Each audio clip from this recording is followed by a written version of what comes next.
I, 32M, thought I had the perfect life.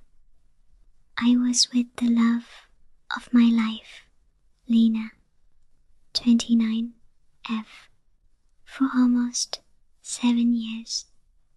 We met in grad school. She was funny, brilliant, and deeply compassionate. Our friends always said we were the ideal couple. We bought a house together, adopted a dog, traveled, and talked about marriage for years. I thought I knew everything about her. I thought I knew her heart. I was wrong. Everything started unraveling 6 months ago. Lena got quieter, more distant. I chalked it up to work stress, maybe burnout. She just started a new job in another firm and was working long hours. But even our weekends felt off, like she was there, but wasn't. I'd ask what was wrong, and she'd smile and say she was just tired. I believed her. I shouldn't have. A few weeks ago, I was looking for a charger in her desk drawer, which she never minded before, and I found a black leather journal tucked under a stack of old documents.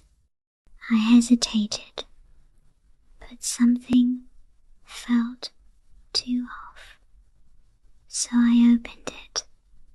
That moment changed everything. It wasn't just a journal, it was a confession.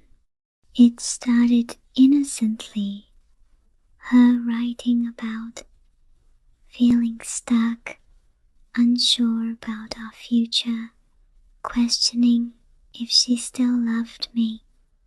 That already hurt to read, but as the pages went on, the entries got darker. There was someone else, D. She'd been seeing him for over a year. They met at her previous job. A casual work friendship turned into long lunches, then secret weekends. She wrote about how D made her feel alive, how he reminded her of who she used to be before we became just a routine. She described their nights together in a level of detail I wish I could burn out of my brain. I couldn't stop reading. I had to know the truth, no matter how much it destroyed me. She wrote about the guilt too, how she still loved me in a way, but didn't have the courage to leave. She feared the comfort of our life more than she feared losing her soul. I confronted her that night. I didn't even try to ease into it. She denied it at first, said it was just thoughts, just writing, but her face said everything. Eventually, she broke. She cried, apologized, admitted it had started with one kiss after drinks at a work party. Then it spiraled. She said she thought she'd end it after a few weeks, but every time she tried, he pulled her back in. I asked her why she stayed with me. She said, "Because I still need you, but I don't know if I want you." That destroyed me more than the cheating. I almost moved out that week, but something didn't sit right with me, so I started digging. Turns out D was married with 2 kids. I debated whether or not to contact his wife. I didn't want to blow up another family, but then I thought, What if she has no idea, like I didn't? I found her on Facebook, sent her a respectful, carefully worded message. I attached a few photos from Lena's journal. Yes, she had printed selfies of them in it, and a few quotes Lena had written. She called me the next day. Her name was Jessica. She was sobbing, said she had no clue they had been trying for a third child. She thanked me. Then she told me something I didn't expect. I wasn't the only one he was cheating with. Apparently, Dee had a pattern. Lena wasn't special. She was just the latest in a long line. When I told Lena this, she froze. Said, he told me I was different, that I wasn't like the others. I almost pitied her. Almost. Jessica left him, took the kids. She and I still occasionally text, not in a romantic way, but in solidarity. Trauma bonding, I guess. Lena begged me to go to couples counseling. She said she wanted to fix things, rebuild. She told me she ended it with Dee the night I found the journal. I told her I couldn't unsee what I'd read, that the woman I thought I loved had been gone for a long time, and I was just too blind to notice. I moved out last month. I'm in therapy now, trying to figure out how to trust again, how to love again, how to exist in a world where someone you thought was your home can burn you to the ground without a second thought. Lena moved out of our house. She's apparently living alone now. She tried to contact me a few times, but I've got no contact. The hardest part? Our dog, Benny. I miss him so much. She kept him, and maybe that's fair, but he was there for me during the worst of it, sleeping by my feet while I cried myself to sleep, and I wish I could explain to him why I never came back. I haven't started dating again. Honestly, I don't know when I'll be ready.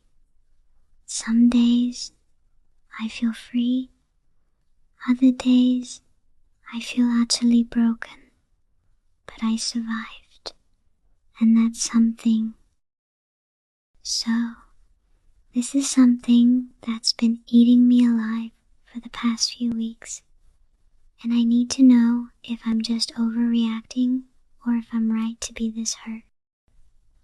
I, 30F, have been married to my husband, 32M, for almost 8 years now, and things have been, well, fine until recently.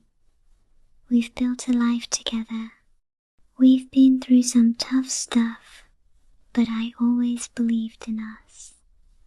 That is, until I found something I never expected to find.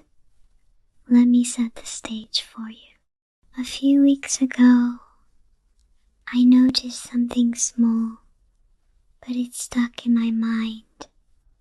It was a picture he had left on his desk. Just a photo of him and a woman. They looked very cozy, and it was one of those photos where you just know there's a deeper connection than friendship. She wasn't someone I knew. At first, I shrugged it off. It could have been a friend, right? But then I noticed something weird. He'd been distant lately, less talkative, more irritable, and there were nights when he'd come home from work, jump straight into the shower, and immediately go to sleep. Not in a "I'm exhausted" way, but more like he didn't want to be around me. I didn't want to be paranoid, so I told myself it was nothing, but my gut was screaming that something wasn't right. A few days later, I decided to check his phone before anyone starts judging me. I'll admit I shouldn't have, but I was at the end of my rope with all the strange behavior. I saw a message from a woman I didn't recognize. It was from a few days ago, and they were making plans to meet up. What made it worse was that I found explicit texts between them. He was telling her things like, "Can't wait to see you again. We need to finish what we started," and other stuff that made my stomach turn. I was devastated. My whole world flipped upside down. I thought I had been seeing signs of him being emotionally distant, but this was a whole new level of betrayal. The texts were so intimate, so passionate, it felt like a slap in the face. And there I was, feeling like a fool, holding everything together while he was out there, sharing parts of himself with someone else. I confronted him about it that night. He tried to deny it at first, but I showed him the texts. The look on his face, shock, guilt, and then anger was almost too much to bear. He admitted that they had been seeing each other behind my back. He claimed it started out innocently, that they were just talking, but it escalated. He swore that it had never been about love or anything serious, just distraction from work and life. I couldn't even process it all. How could he betray me like that? The man I had been married to for 8 years? I thought we were stronger than this. I told him I needed some space and that I couldn't even look at him right now. I couldn't even begin to wrap my head around how to fix this. The next day, he begged me for forgiveness, promising that it would never happen again. He swore he didn't love her, that it was just a mistake. I wanted to believe him, but deep down, I knew that trust was broken. I felt like an idiot for being so blind. Then things took another turn. A few days later, I found out that not only had he been seeing this woman, but she had also been in contact with my best friend. She'd been using my friend to gather information on me, asking about our relationship where we were struggling. Apparently, she had been feeding my husband lies, telling him things about me that weren't true. My friend had no idea that the woman was seeing my husband and thought she was just a friend to him. She was just as blindsided as I was when I found out. I was furious. The betrayal wasn't just from him, it was from her, and even from my so-called friend. I confronted my friend, and she apologized, but I honestly didn't know if I could trust anyone anymore. I had been so wrapped up in my marriage that I failed to see what was happening behind my back. Now I'm at a crossroads. He's promised to change, but I can't forget what he did. I'm torn because part of me still loves him. We've shared so much together, and we've been through so many highs and lows. But I also feel like I can't ignore what's happened.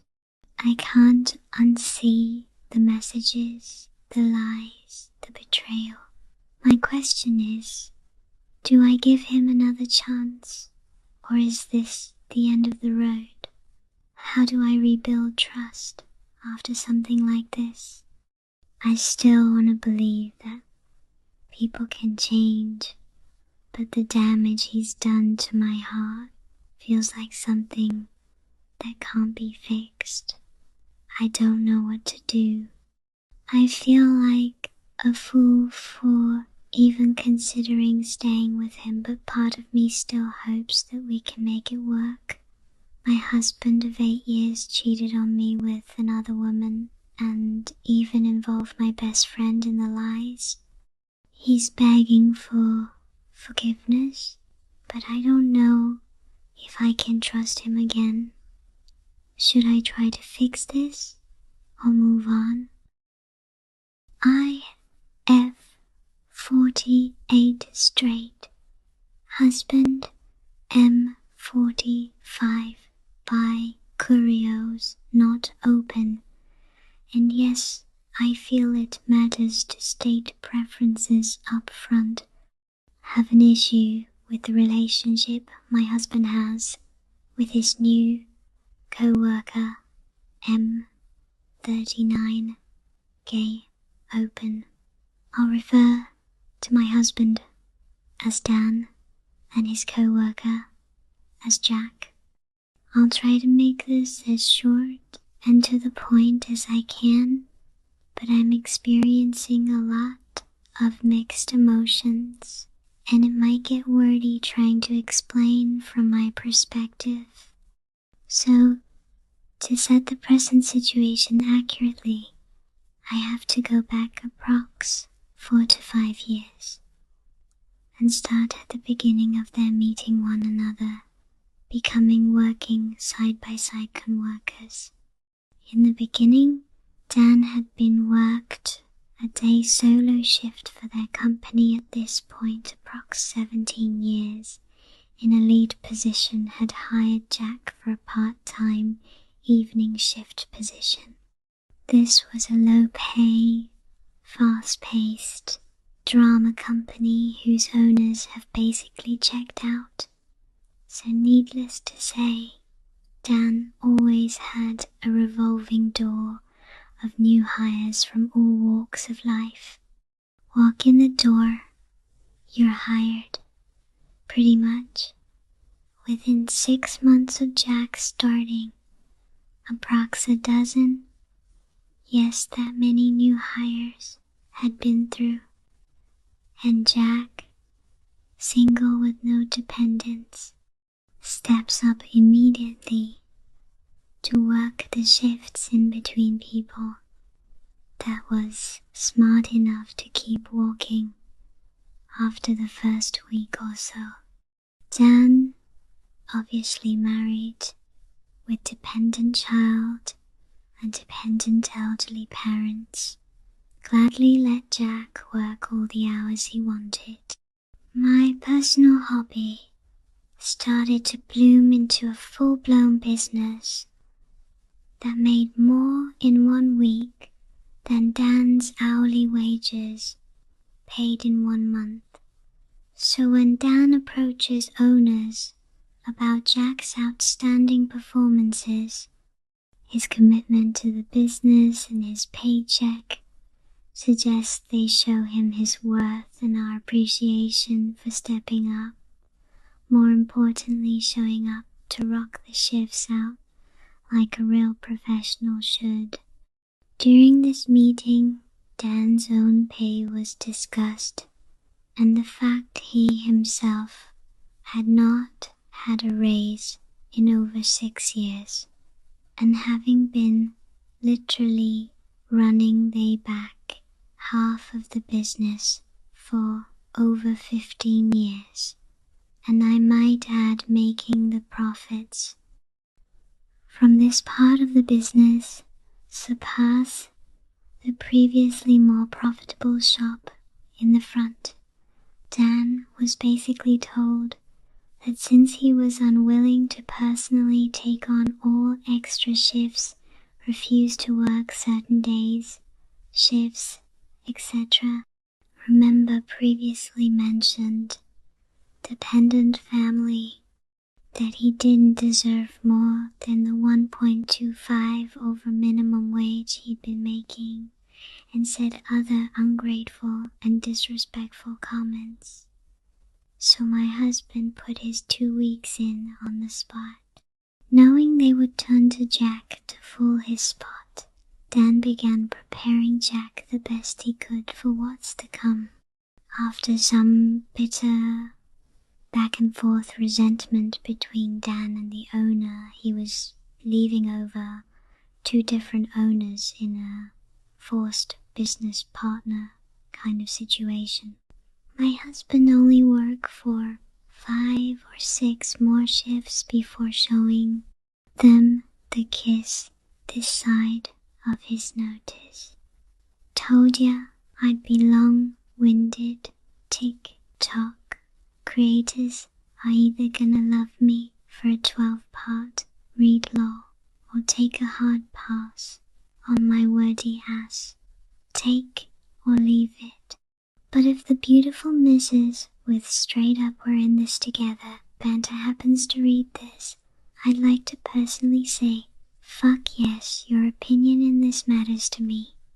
And please everyone, be completely honest rather, you're rocking a silk bonnet or not. All y'all won't agree, but I'm truly broken over this. Okay, back to it.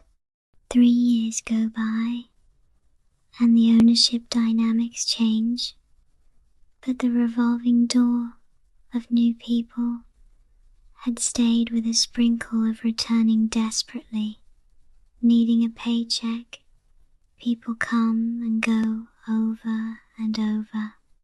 Dan was talked into helping out, a very desperate, willing to pay his worth, very temporary position, putting himself on a shift, working side by side with, you guessed it, Jack. The 2 trauma bonded fairly quickly and formed a friendship outside of work right away. At first, the constant text messages and phone calls from co-worker that started before my husband walked in the door at night was annoying to me, because it took away my evening time of winding down and sharing our day routine. I was accustomed to